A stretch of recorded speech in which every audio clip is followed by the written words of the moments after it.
Jesus, in chapter 12 of Luke, has been teaching. He comes to this place where he's teaching about the Holy Spirit and how important he is and critical he is for time and eternity. His teaching is interrupted by one of the listeners, one of the persons who was there listening to the sermon. He blurts out in the middle of the message. Someone, verse 13 says, in the crowd said to him, a listener to his teaching, "Teacher," because he's been teaching, "tell my brother to divide the family inheritance with me." When he asked Jesus this question of intervening, Jesus has a curious response. He says in verse 13, "Man, who appointed me a judge or an arbiter over you?" Now, you need to know that the word "you" at the end of verse 14 is plural. You can be singular, you can be plural. It's plural. So Jesus is saying, who made me arbiter over y'all? If he was speaking Texan. So the brother is there. The brother that the brother is talking about is there because he's talking to both of them.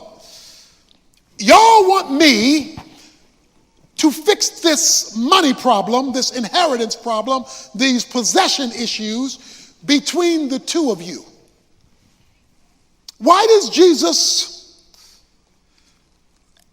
respond to the man's request that way?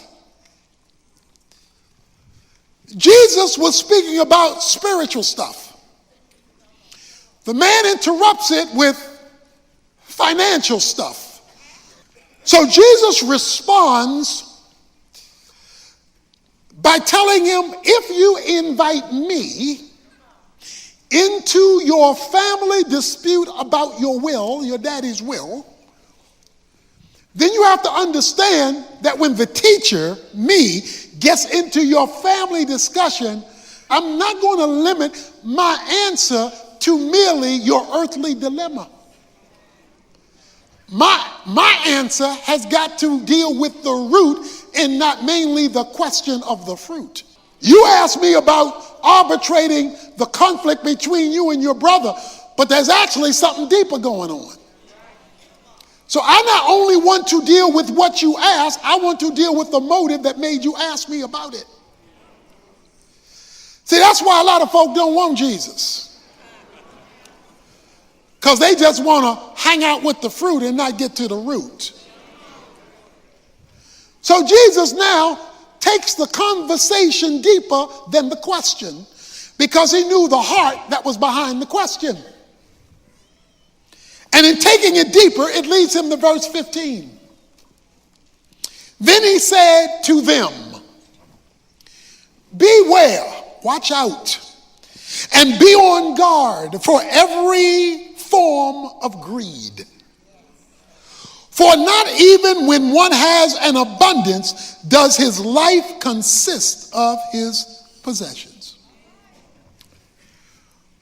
Oh, Jesus, you didn't take the man's simple question and turned it into something else. No, I've turned it into what motivated him to ask me about it.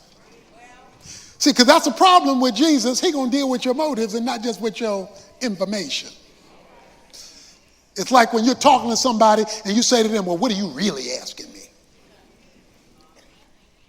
He says, "Watch out for every form greed takes." Greed in biblical terms has to deal with whether you have placed the physical ahead of the spiritual. Greed has to do with whether your pursuit of things has blocked God out. You are greedy even when you love the money that you don't have, that you want to have. because your passionate pursuit of it, even if you don't have it, has blocked out the priority of God, God's will and God's kingdom in your life. And once God is made second, boxed out, and the physical trumps the spiritual, you have become greedy, or as the scripture calls it, the love of money, or what money can buy, has taken over you. Greed is the passionate pursuit of things at the expense of spiritual. So it is a priority issue. And he says greed comes in all forms. Watch out for every form of greed. Because you can be greedy in a whole lot of different ways.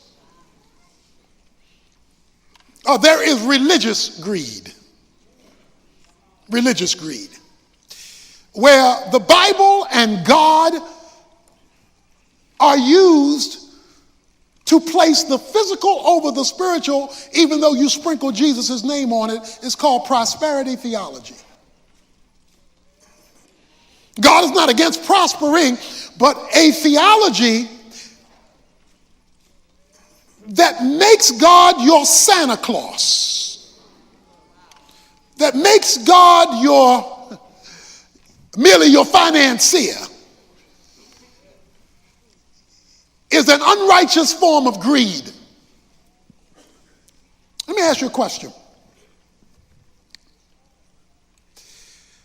When God told Moses to tell Pharaoh to let my people go, where was God telling Moses to tell Pharaoh to let his people go to? Okay, I heard a couple of answers. Some said the promised land. He told him to tell Pharaoh, let my people go into the wilderness to worship me, not to the promised land. Why? Why did he tell them? Because everybody thinks in terms of, most people think in terms, well, he was taking them to the promised land. He says, you tell him to tell him, let my people go into the wilderness and meet with me. Why? Before God ever wanted to give them the stuff, the land flowing with milk and honey, he says, I want you to hook up with me where there is no milk and honey, where it's dry out there in the promised land, where you're going to have to depend on me for water and manna and all the make it to the promised land. I want them to meet me before they meet my blessing. Because if they skip me and go directly to their blessing, they will get so enthralled with their blessing that they will forget the me who met them in the wilderness. God does not mind you having a promised land as long as you do not skip him when you get there. And so he wanted to make sure that they hooked up with him first. Why? He says at the end of verse 15, because even when one has an abundance, more than enough, his life, not even when one has more than enough, does his life consist of his possessions. Now, what's this got to do with an eternal perspective? Well, Jesus begins and says, well, let me tell you a story. He gives a parable beginning in verse 16. He says, I want to tell you a story. He told them a parable, verse 16. The land of a rich man was very productive. So let's just stop there. We've got an entrepreneur. He is very, very successful. He's what every person dreams to be, productive in his life, and he was very productive. So this is the guy who worked hard, who took care of his business, and it was working out for him. Verse 17 tells us a little bit more about him. And he began reasoning to himself, saying, what should I do, since I have no place to store my crops? This is what I will do. I will tear down my barns and build bigger ones, and there I will store all my grain and my goods. If you read this story, you will see him referring to himself 14 times. I, me, my, you. He keeps talking about himself. He says, I'm going to do this, and I'm going to do that, and I'm going to plan this, and I'm going to plan that. And where you going with all this, mister? He said, and when I get all this stuff where I want it to be, he says, then I will say to my soul, I will say to my soul, soul, you have many goods laid up for many years to come. Take your ease, eat, drink, and be merry. It's time to retire. And he spent all of his working time to make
that dream of retirement occur.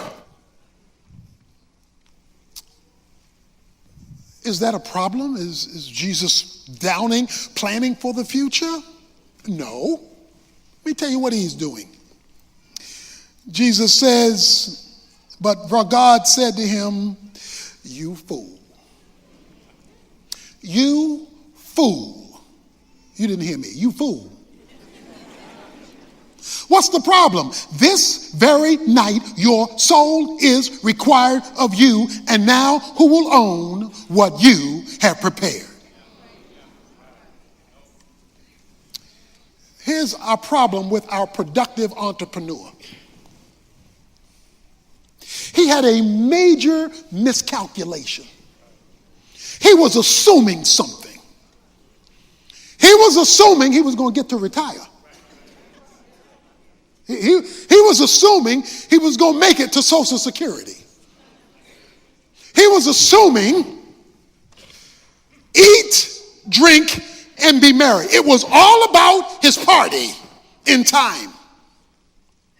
He was doing what many people do today. Put off God till I have time.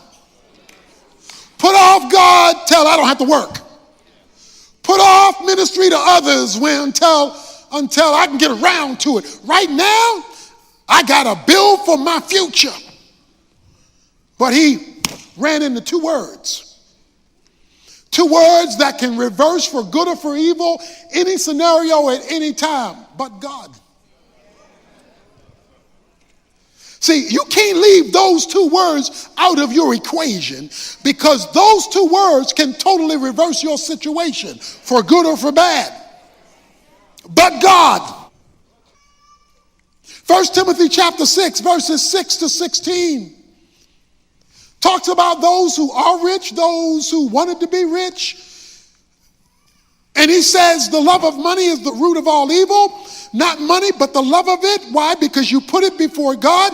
He says if God gives it to you, he gives it to you to enjoy, but he expects you not to lose him in the process of gaining it and not to forget others in the process of using it.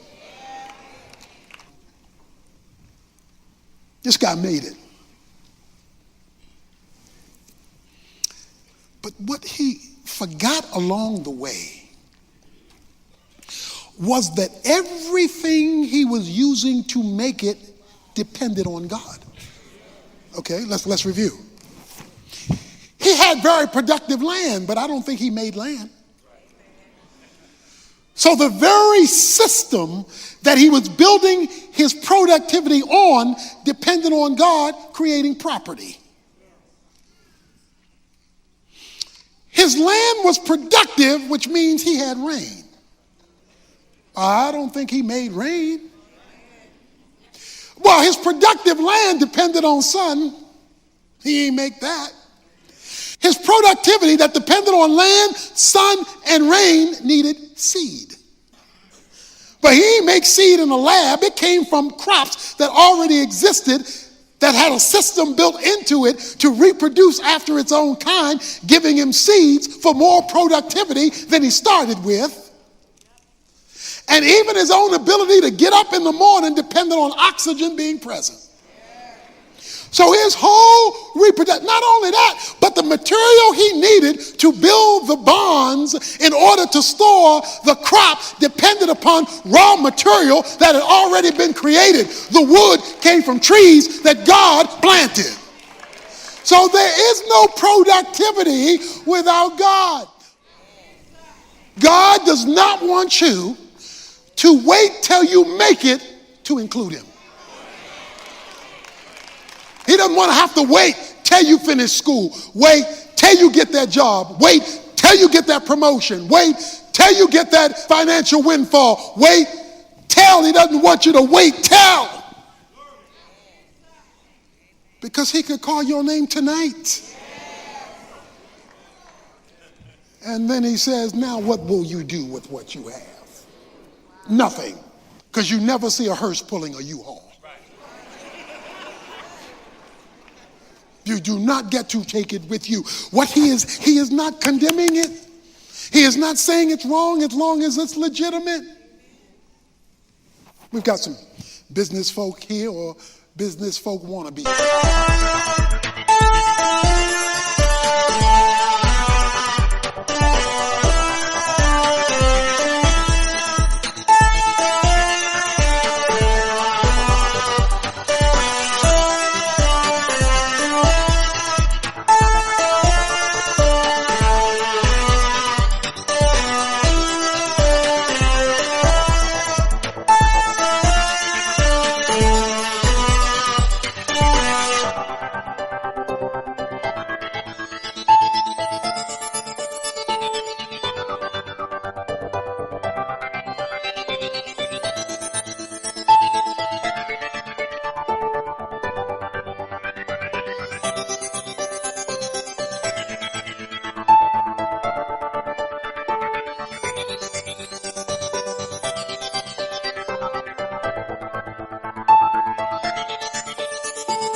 Entrepreneur wannabes, okay?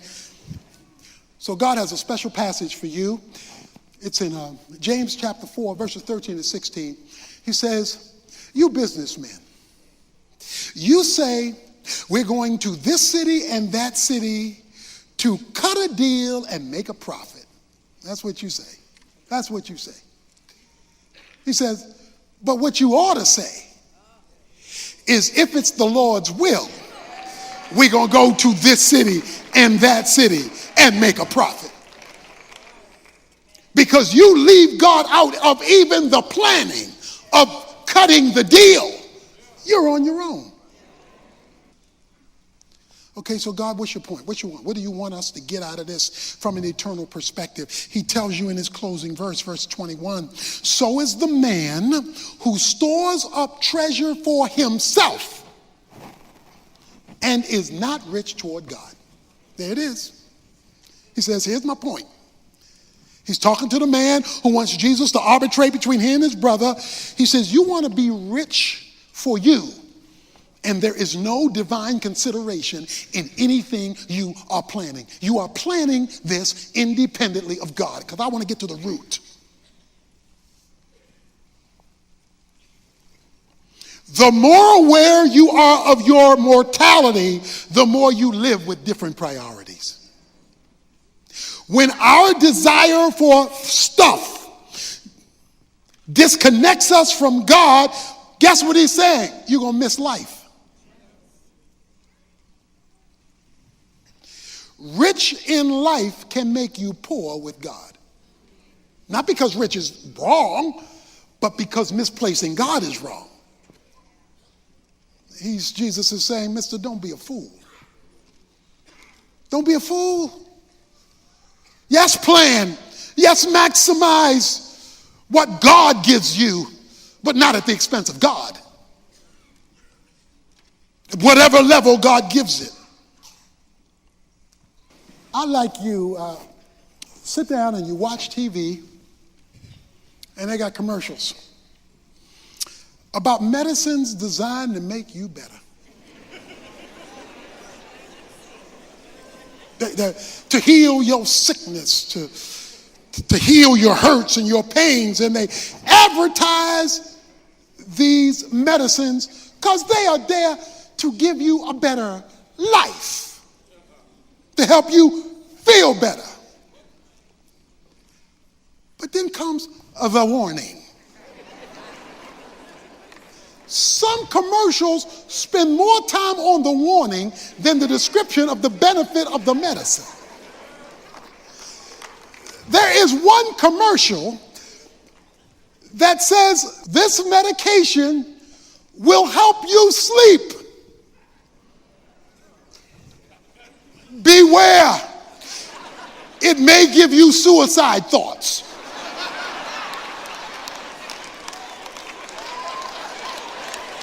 Duh. What? Another medicine. This will heal you, but it could kill you. This world offers you medicine. The medicine of prosperity, the medicine of notoriety, the medicine of security, the medicine of prosperity. It offers you the medicine, but what this world does not do is give you the warning. Our job is to give you the warning that if you take the medicine of greed without the warning of danger, this medicine called affluenza can kill you.